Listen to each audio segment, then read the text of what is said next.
ஒரு ரீ ரிலீஸான படத்துக்கு தேட்டருக்குள்ள தீபாவளி கொண்டாடிட்டு இருக்காங்க. வெங்காய வெடிபோட்டு சண்டை போடுறாங்க.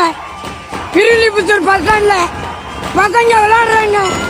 வெங்காய வெடிபோட்டு அட்டகாசம் படமும் அஞ்சான் படமும் ஒரே டயத்துல ரீ ரிலீஸ் ஆகியிருக்கு. ஃபர்ஸ்ட் அட்டகாசம் படத்துக்கு வந்தா படம் போடுறதுக்கு முன்னாடியே தேட்டருக்கு போலீஸ் வந்து டிஸ்க்ளைமர் ஒன்று போட்டாங்க. தேட்டர்ல வெடி வெடிக்க கூடாது, சண்டை போடக்கூடாதுன்னு சின்ன பிள்ளைக்கு கிளாஸ் எடுக்கிற மாதிரி கிளாஸ் எடுத்துட்டு இருந்தாங்க.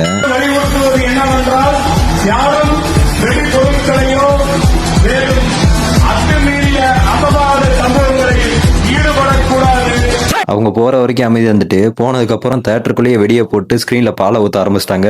எம்மா எம்மா என்னம்மா இது சார்? முட்டா பயில சார், அவங்க எல்லாம் அறிவியட்ட பயில.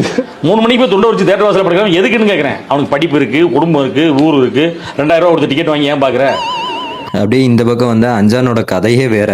படத்துக்கு சூர்யாவை பார்க்க பாதி பேர் போனா இன்னும் பாதி பேர் விண்டேஜ் சமந்தாவை பார்க்க போயிட்டு இருக்காங்க.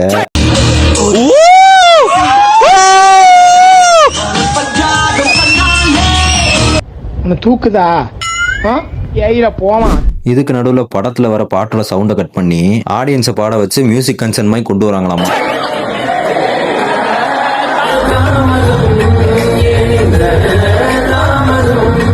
இதெல்லாம் பார்க்கும்போது தான் சரியான காண்டாவது. படத்துக்கு வரதே அந்த சவுண்டுக்காக தான். அதையே கட் பண்ணி ஒரு ட்ரெண்ட் மாதிரி கொண்டு வந்துட்டு இருக்காங்க. இதை ஒன்று சொல்லிருக்கேன், ட்ரெண்டு